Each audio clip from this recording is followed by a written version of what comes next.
On vous a probablement appris toute votre vie qu'être direct, affirmé et sûr de soi est une force. Et dans des endroits comme New York, Toronto ou Paris, ça fonctionne. Quand quelque chose ne va pas, vous le dites, vous insistez. Et en général, vous obtenez ce que vous voulez. Mais en Thaïlande, cette même approche peut se retourner contre vous, sans que vous compreniez pourquoi. Et personne ne vous le dit clairement.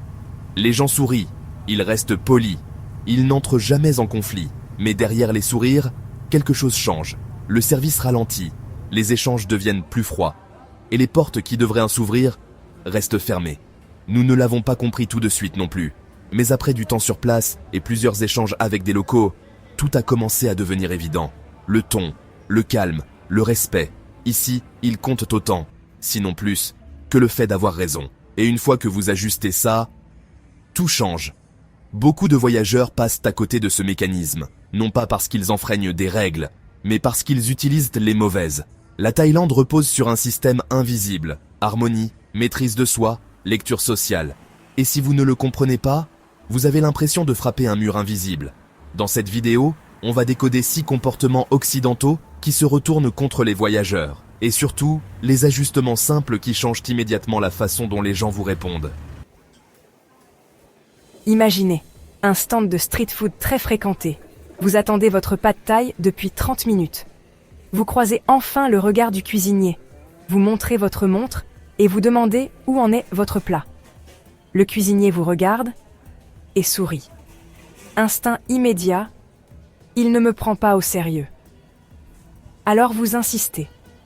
Vous haussez un peu le ton. C'est là que beaucoup se trompent. En Thaïlande, un sourire n'est pas toujours un signe de joie. C'est un outil social. Il sert à maintenir l'équilibre. Ce cuisinier ne se moque pas de vous. Il peut être gêné, sous pression, mal à l'aise. Et le sourire devient une protection. C'est ce qu'on appelle le jai yen, le cœur frais. Un état de calme émotionnel. Et dans ce contexte, un sourire peut vouloir dire « Je suis désolé. Je suis gêné. Je veux éviter que ça monte en tension. » Si vous réagissez avec frustration, vous cassez cet équilibre. Mais si vous comprenez le code, vous faites exactement l'inverse. Vous baissez le rythme, vous parlez doucement, vous restez stable. Et ici, règle simple. Celui qui garde son calme contrôle la situation. C'est ici que beaucoup de voyageurs perdent tout sans s'en rendre compte. En Occident, on valorise la correction directe. Si quelque chose est faux, on le dit. Mais en Thaïlande, il y a une règle invisible bien plus importante. La face. La face, c'est la dignité. C'est l'image sociale. C'est l'équilibre relationnel. Et perdre la face pousse les gens à se refermer immédiatement. Exemple simple. Vous êtes au marché. Vous pensez qu'un vendeur vous a facturé 20 bahts de trop. Vous dites, vous vous trompez. Techniquement, vous avez peut-être raison. Mais socialement, vous avez déjà perdu l'interaction. Parce que vous avez créé une situation où quelqu'un doit se défendre. Et ici, la logique change. On ne corrige pas frontalement. On contourne. L'approche du peut-être change tout. Je me trompe peut-être. On peut vérifier ensemble, même réalité, mais sans confrontation. Vous laissez une sortie élégante à l'autre personne. Et en protégeant la face de quelqu'un, vous ouvrez la porte à la coopération. Ici, gagner la relation est toujours plus puissant que gagner l'argument. C'est subtil, mais ça se remarque immédiatement. Beaucoup de voyageurs ont l'habitude de traiter tout le monde de la même façon, peu importe l'âge ou le rôle.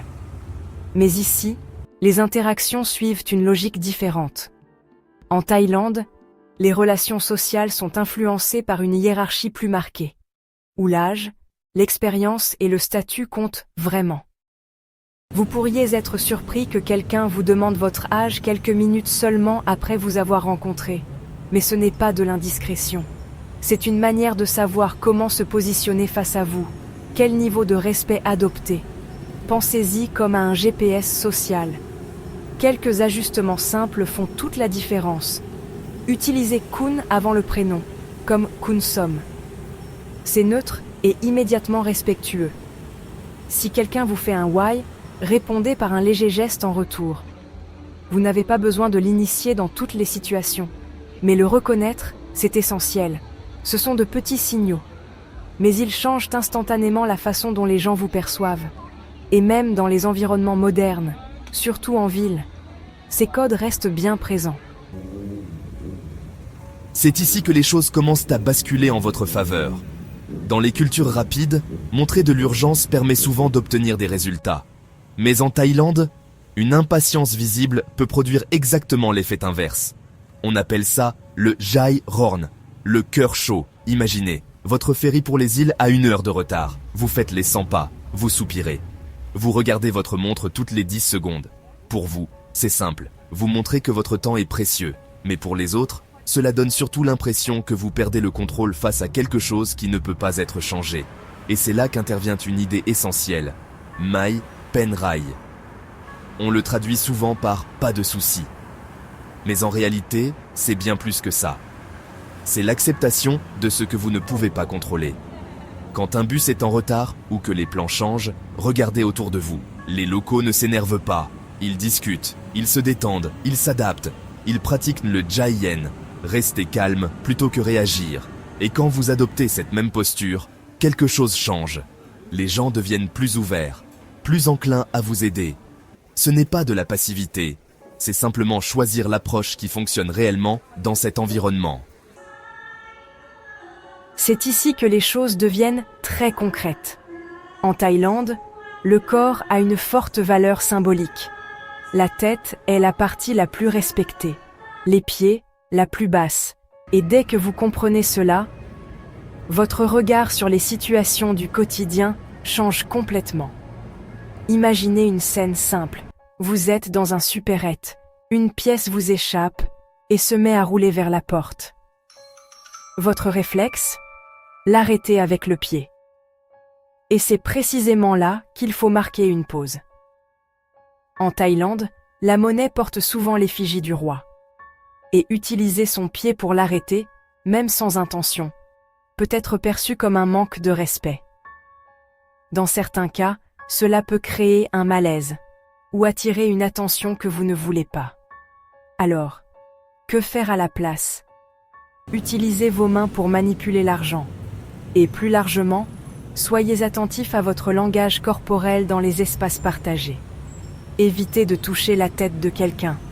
Faites attention à la direction de vos pieds, surtout en présence de personnes ou d'objets religieux. Ce ne sont pas de simples règles. Elles reflètent une vision plus profonde du respect et des limites. Et quand vous en avez conscience, ça se voit.